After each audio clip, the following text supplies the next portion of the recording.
Hello students, आज हम फलनों का संयोजन प्रारंभ करते हैं। इसमें इसको हम कहते हैं कंपोजिशन ऑफ फंक्शन। ठीक है, कंपोजिशन ऑफ फंक्शंस, फलनों का संयोजन। तो इसमें आप देख रहे हैं, ये हमने समुच्चय एक्स ए बनाया, यह है समुच्चय बी और समुच्चय सी। इनका संयोजन करना है। ठीक है, यह है mapping from A to B और यह है mapping from B to C. इसका नाम है जी और इसका नाम है एफ। ठीक है, और एक्स जो है समुच्चय ए को बिलोंग करता है, एक्स। तो हम कह सकते हैं, यदि या हम कहें माना F is such that A to B तथा G is such that B to C. तो ये दो फलन है हमारे पास, तब हम ये कह सकते हैं कि f तथा g का संयोजन क्या कहलाएगा। f तथा g का संयोजन गॉफ के द्वारा निरूपित होता है। इसे हम क्या कहते हैं, f और g का संयोजन क्या कहलाएगा, गॉफ। तथा फलन GOF कैसे डिफाइन करेंगे, such that a to c। ये जो इसके, ये सीधा हम अगर x a का अवयव है तो गॉफ कितना होगा, ये देख रहे हैं। तो GFX इसको हम ऐसे लिखते हैं। तो देखिए गॉफ x बराबर क्या हो जाएगा, अगर g o f is such that a to c है तो गॉफ x बराबर ये हो जाएगा। इसको हम लिखेंगे, जहां भी हमें इसका उपयोग करना होगा तो इसकी डायरेक्ट इसकी जगह हम क्या लिख सकते हैं, GFX। ये बीच में से o हट जाता है और ये बड़ा ब्रैकेट लग जाता है। ठीक है, तो इसे हम कहते हैं गॉफ x बराबर GFX फॉर एवरी, या प्रत्येक x बिलोंग्स टू a के लिए, या है ना, द्वारा परिभाषित होता है। ठीक, ये हमारे फलनों के संयोजन की परिभाषा है। तो देखिए एक बार देखिए, माना f इज सच दैट, यदि f is such that a to b और g such that b to c। तो इस प्रकार से अगर हमारे पास दो फलन हैं तो f और g का, इन दो फलनों का संयोजन क्या कहलाता है, गॉफ x। और गॉफ x का मान होता है GFX। ठीक है, for every x belongs to a, द्वारा परिभाषित होता है। ठीक है, इसे कहते हैं फलनों का संयोजन। ये ध्यान रखना है आपको, गॉफ x बराबर होता है GFX। अब आता है व्युत्क्रमणीय फलन, इसको कहते हैं हम इनवर्टिबल फंक्शन। ठीक है, अब क्या आता है, व्युत्क्रमणीय फलन। नेक्स्ट टॉपिक है हमारा व्युत्क्रमणीय फलन, जिसको हम कहते हैं इनवर्टिबल फंक्शन। तो अब इसकी क्या डेफिनेशन है, फलन f is such that x to y, फलन f is such that x to y व्युत्क्रमणीय कहलाता है। ये व्युत्क्रमणीय कब कहलाएगा, यदि एक फलन g is such that y to x। अब देखिए x के जो अवयव है वो यहां पर y में इनका प्रतिबिंब बनता है। अब y के अवयव उल्टा हो जाएगा, y के अवयवों का प्रतिबिंब कहां बनेगा, x में। तो g such that y to x, तो ये इनवर्स हो गया ना, व्युत्क्रम हो गया ना। इसका का अस्तित्व इस प्रकार है कि गॉफ बराबर IX। ठीक है, x के पदों में तत्समक फलन FOG, जिसको हम कहते हैं f o g is equal to IY। ठीक है, अब यहां फॉग y क्या हो जाएगा, IY है।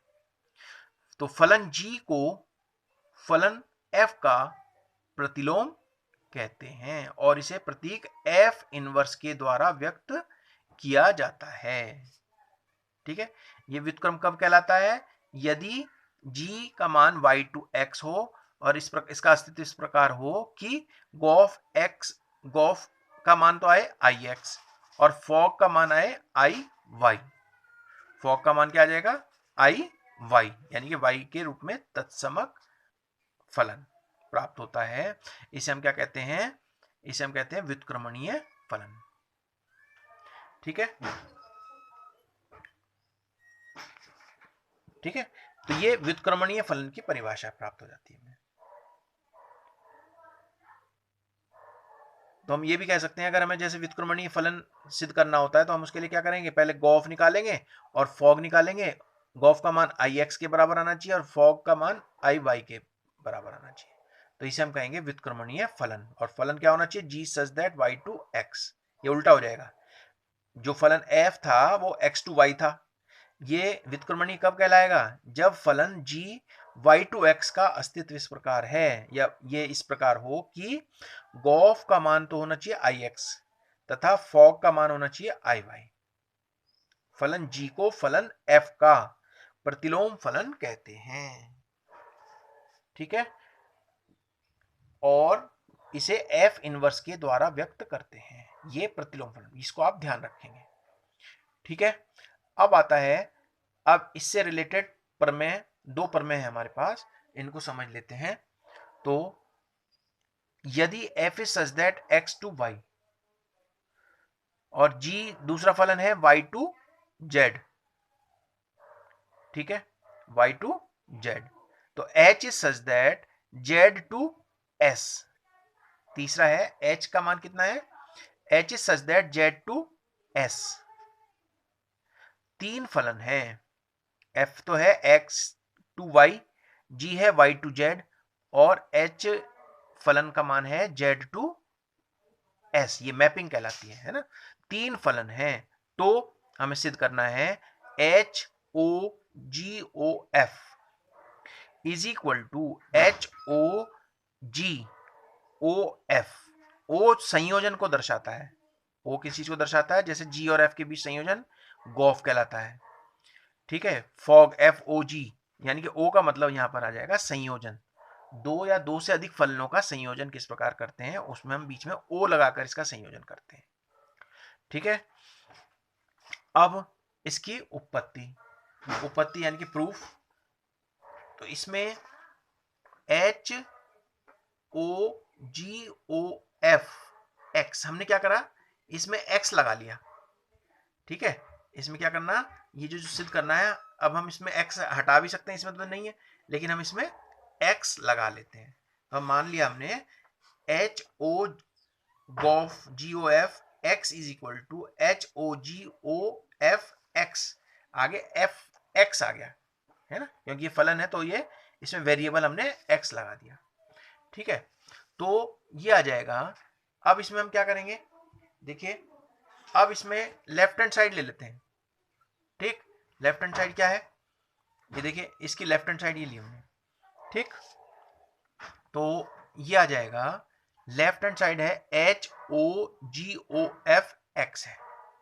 ठीक, तो एच, अब अभी जो मैंने आपको संयोजन बताया, संयोजन में क्या बताया था, गॉफ एक्स बराबर, गॉफ एक्स बराबर ये बताया था ना जी एफ एक्स, तो ओ हटाकर यहाँ बड़ा ब्रैकेट लग जाता है। तो देखिए इसमें क्या करेंगे हम, इसमें हमने क्या करना है, एच और ये ओ हटा दिया हमने, तो ओ हटा के क्या करा, बड़ा ब्रैकेट लगा दिया और ये आ गया गॉफ एक्स। ठीक है, तो एच, अब इसमें भी हमने ये हटाया, तो जी ओ हटाकर यहाँ एफ एक्स आ गया, ब्रैकेट लग गया यहाँ पर। तो for every X belong to capital X, for every, ये जो प्रतीक है वो फॉर एवरी या प्रत्येक के लिए, ये हमारा चिन्ह लग जाता है। अब राइट हैंड साइड से भी यही आना चाहिए हमारा। तो राइट हैंड साइड क्या है हमारी, एच ओ जी, क्वेश्चन में आप देख सकते हैं ओ एफ एक्स, तो एच ओ जी, ये ओ हटाएंगे तो यहां क्या आ जाएगा, एफ एक्स। अब ये ओ हटाएंगे तो कितना होगा, H bracket G F X for every X belongs to capital X. तो आप ध्यान से देखिए, ये रिजल्ट और ये रिजल्ट सेम आ रहे हैं कि नहीं आ रहे, तो हम कह सकते हैं left hand side is equal to right hand side. ठीक है, इन दोनों से आप देख सकते हैं दोनों का मान आ रहा है, तो ये हम लिख सकते हैं। अब उस x को हटाकर हम दिखा सकते हैं H O G O F is equal to H O G O F. तो देखिए, पहले में तो गॉफ के साथ ब्रैकेट है और यहाँ पर हम इसको बदल सकते हैं, जैसे हम साहचर्य का नियम कहते हैं ना, उस तरह से हम इसको मान सकते हैं। तो हम इसको डायरेक्ट भी यूज कर सकते हैं, आगे हम करेंगे कुछ उसमें। अब अगली पर में भी ये रिजल्ट यूज होगा। ठीक, अब देखिए प्रमेय 2 क्या है। प्रमेय 2 है, मान लीजिए कि f is such that x to y तथा g is such that y to z। ठीक, दो व्युत्क्रमणीय फलन हैं, तो GOF, ठीक है, गॉफ भी व्युत्क्रमणीय होगा। व्युत्क्रमणीय मतलब जिसका प्रतिलोम का अस्तित्व हो, तो यानी कि गॉफ भी व्युत्क्रमणीय होगा। तथा ये सिद्ध करना है g o f inverse is equal to F inverse O ji inverse. ये दो बातें सिद्ध करनी, गॉफ व्युत्क्रमणीय होगा और ये इसका जो मान है वो एफ इनवर्स ओ जी इनवर्स के बराबर होगा। उससे पहले मैं तो 2 पॉइंट्स आपको बताना चाहता हूं, ये पहले बताना था मुझे, लेकिन मैं इसमें बता देता हूं। पहला है, यदि f is such that x to y एक ऐसा फलन है कि किसी g is such that y to x का अस्तित्व इस प्रकार है कि गॉफ बराबर ix और फॉग बराबर iy, तो f एकैकी तथा आच्छादक होगा। जैसे हमने कहा था ना, कोई फलन व्युत्क्रमणीय होगा यदि ये गॉफ बराबर ix और फॉग iy, तो इसे हम ये भी कह सकते हैं कि इसका व्युत्क्रमणीय होगा यदि वह एकैकी है और आच्छादक है। अगर हमने ये चीज सिद्ध कर दी तो हम उसे ये भी कह सकते हैं कि f एकैकी है और आच्छादक है। तो दूसरी बात, यदि f व्युत्क्रमणीय है तो f अनिवार्य रूप से एकैकी और आच्छादक भी होगा। व्युत्क्रमणीय का मतलब गॉफ का मान ix और फॉग का मान iy भी होगा, तो हम कह सकते हैं ये एकैकी तथा आच्छादक है। यदि कोई फलन f एकैकी या आच्छादक है तो हम ये कह सकते हैं कि वह व्युत्क्रमणीय है। ये बात आपको ध्यान रखनी है, ठीक है। कोई फलन यदि व्युत्क्रमणीय है तो वो एकैकी और आच्छादक भी होगा, और कोई फलन यदि एकैकी और आच्छादक है तो वो व्युत्क्रमणीय भी होगा, ठीक है। इसका ध्यान रखना है आपको। अब हम आते हैं प्रमेय पर। ये पॉइंट्स 2 मैंने आपको बीच में बता दिए, ये चीज आपको ध्यान रखनी है, आगे सवाल में क्वेश्चंस में आएगा। तो अब हमें इसमें ध्यान दीजिए, प्रमेय 2 में, तो ये आप पहले लिख लेना और ये प्रमेय 2 इसके बाद लिख सकते हैं। ये तो एक मैंने आपको थोड़ा सा पॉइंट्स बताए 2 बीच में, ठीक है। तो अब इसमें, अब इसकी उत्पत्ति क्या है, देखिए इसका प्रूफ बताते हैं आपको। प्रूफ है, अब गॉफ को हम व्युत्क्रमणीय सिद्ध करने के लिए हमें व्युत्क्रमणीय सिद्ध करना है, और ये सिद्ध करने के लिए हमें ये लिख दिया हमने, ठीक। तो इसके लिए हमें क्या करना पड़ेगा, एफ इनवर्स ओ जी इनवर्स ओ जी ओ एफ, इन दोनों का मान क्या आना चाहिए, आई एक्स आना चाहिए, और ये दोनों चीजें सिद्ध करने के लिए हमें ये सिद्ध करना पड़ेगा, ठीक है। तो ये आएगा हमारा, इन दोनों का जो संयोजन है वो आई एक्स के बराबर आना चाहिए, और इनका गॉफ और एफ इनवर्स ओ जी का किसके बराबर आना चाहिए, आई जेड के बराबर आना चाहिए। ये हमें सिद्ध करना होगा, ठीक। तो अब देखिए ध्यान से, अब इसमें हमने सबसे पहले ये लिया ये वाला एफ इनवर्स ओ जी इनवर्स और गॉफ आ गया। अब देखिए, अब इसमें हमने क्या करा, इसको तो जी को तो ले लिया इसके साथ, ठीक है। पर मैं एक में हमने जो यूज किया था ये वाला रिजल्ट यूज किया था ना, पर मैं एक अभी इससे पहले करा था।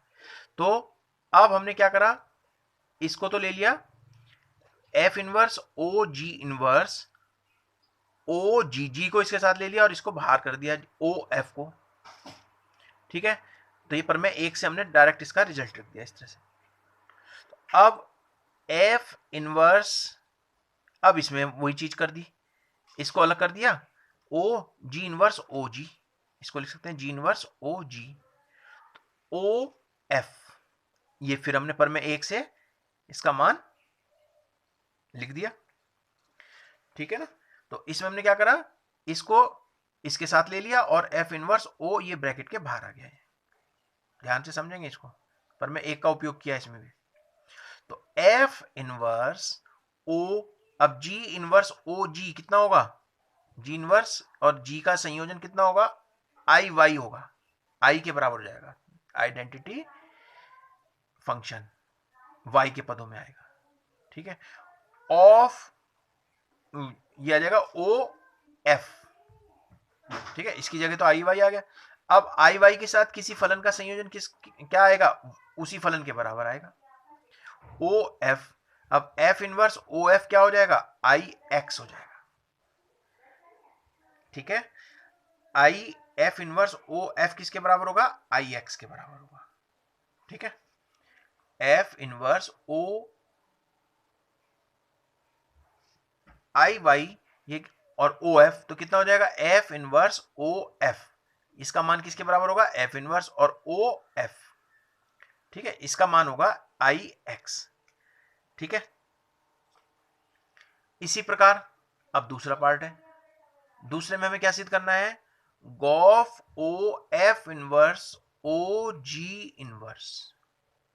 अभी चेंज हुआ, जैसे गॉफ और फॉग होता है, गॉफ होता है तो जी पहले होता है एफ बाद में होता है, और फॉग में क्या होता है, फॉग में एफ पहले आ जाता है जी बाद में जाता है। तो वही चीज है, पहले तो हमने सिद्ध करा एफ इनवर्स ओ जी इनवर्स ओ गॉफ, अब उल्टा कर रहे हैं, गॉफ ओ एफ इनवर्स ओ जी इनवर्स।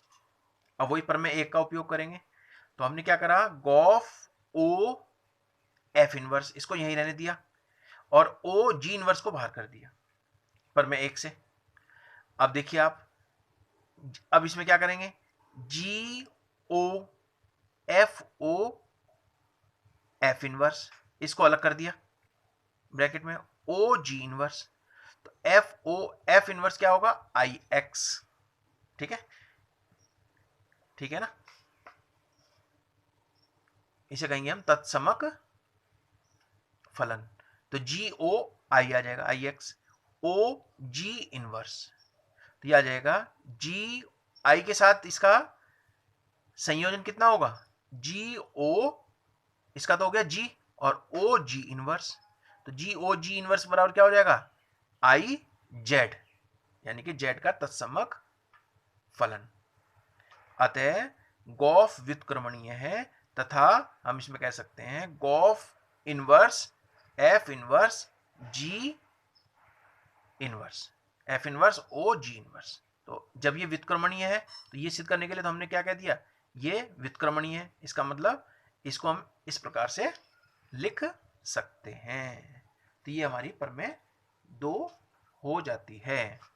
ठीक है, अब इस पर आधारित है प्रश्नावली 1.3।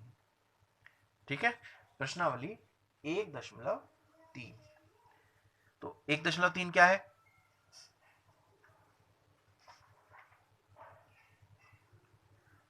अब देखिए पहला क्वेश्चन है, मान लीजिए कि f इज सच दैट 1 3 4 2 1 2 5। अब इन्होंने वैसे a टू b ना लिख के इन्होंने क्या कह दिया, इसके मान लिख दिए।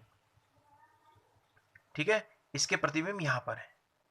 ऐसी दूसरा फलन दिया है g इज सच दैट, है ना, जैसे a टू b है और ये b टू c हो सकता था, तो इसके मान दे दिए इन्होंने 1 2 5, ये वाला समुच्चय ये होगा b टू c, 1 और 3। तो f बराबर दिया है 1 2 क्रमित युग्म के रूप में दिया है, 3 5 4 1 इसी से प्राप्त हुआ, तो ये हमने फलन लिख दिया। और g क्या है, 1 3, है ना, इसके द्वारा जो फलन बने इसके प्रतिबिंब यहां पर होंगे, 1 3 2 3 5 1 द्वारा प्रदत्त है, तो गॉफ ज्ञात करना है। इसमें क्या करना है, गॉफ ज्ञात करना है। तो f बराबर दिया है 1 2 3 5 4 1। तो इससे क्या पता लगता है, जो सेकंड होता है वो पहले का, जो दूसरे वाला अवयव है वो पहले का प्रतिबिंब होता है। तो हम कह सकते हैं f1 बराबर 2, यानी कि 1 का प्रतिबिंब 2 है, 3 का प्रतिबिंब 5 है, f3 बराबर 5, F4 बराबर 1। तो G इज इक्वल टू दिया हुआ है हमें, G का मान है 1 3 2 3 5 1, तो G1 बराबर 3, G2 बराबर 3 और G5 बराबर 1। तो इस तरह से हमने इसको लिख दिया। अब हमें निकालना है क्या, गॉफ, ठीक। तो गॉफ ज्ञात करना है, तो इसके लिए क्या करेंगे, गॉफ 1, गॉफ 3, गॉफ 4, इस तरह से 1 3 4 तीनों के लिए निकालेंगे। गॉफ 1 कितना होगा, जैसे बताया था GFX, ये O हट जाएगा, GF1 और F1 का मान हमने निकाला, हमें ज्ञात है 2 होता है, इसका मान दिया हुआ है, तो यहां पर आ जाएगा, इसकी जगह रख देंगे 2, और G2 का मान भी हमें मालूम है, यहां आ गया 3, तो इस गॉफ 1 का मान कितना आ जाएगा 3, ठीक है। ऐसे ही गॉफ 3 कितना है, GF3, ये आ गया F3 कितना होगा, F3 का मान दिया हुआ है 5, देख रहे हैं, तो इसमें हमने लिख दिया 5। तो G5 का मान भी हमें मालूम है, G5 का मान कितना है 1, बस उसकी जगह मान रख दिया। ऐसी गॉफ 4 GFX यानी कि GF4 और F4 का मान कितना है 1 है, ठीक है, तो 1 लिख दिया। तो G1 का मान कितना आ गया 3, तो गॉफ 4 का मान कितना आ गया 3। तो ये इस तरह से निकालना है, ऐसी फॉग निकालना हो तब हम उसी प्रकार से करेंगे।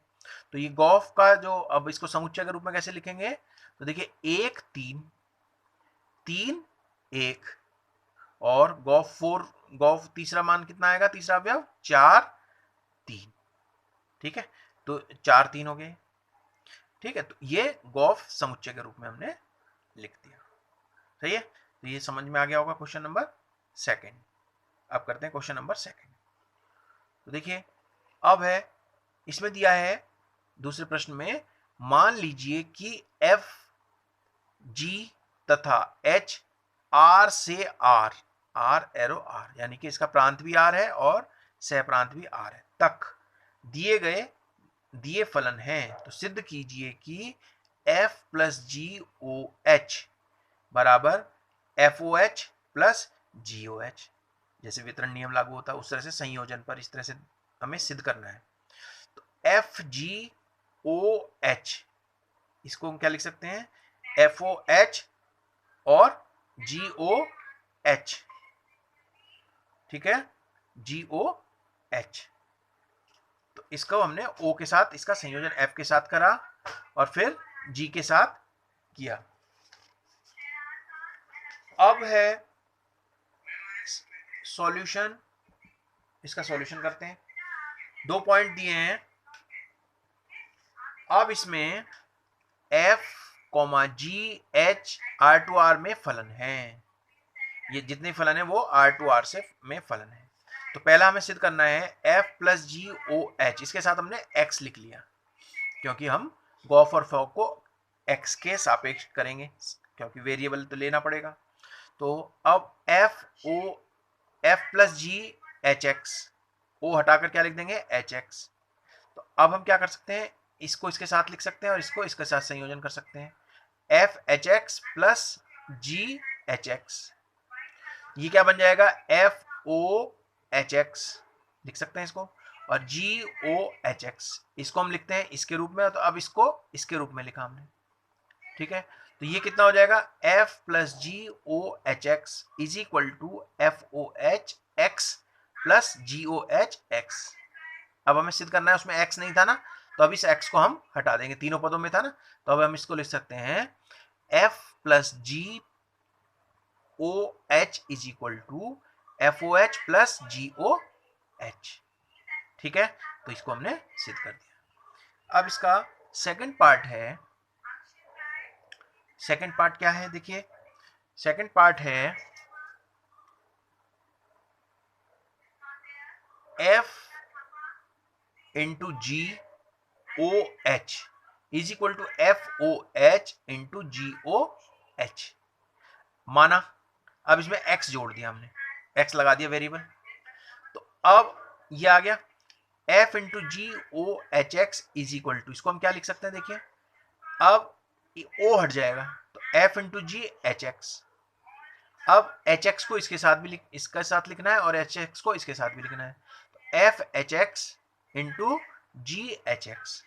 अब इसको हम क्या लिख सकते हैं, एफ ओ एच एक्स, इसके द्वारा इसको अगर हम चेंज करें तो ये लिखा जाएगा, अब इसके द्वारा हम ये लिखेंगे, ऐसे जी ओ एच, यहाँ ओ लग जाएगा, ब्रैकेट हट जाएगा, ठीक है, इसको ध्यान से समझेंगे, एफ ओ एच, अब एक्स हट जाएगा, एक्स को हम लास्ट में ले आएंगे, एफ ओ एच और जी ओ एच एक्स, तो ये बराबर क्या आ गई हमारी राइट हैंड साइड।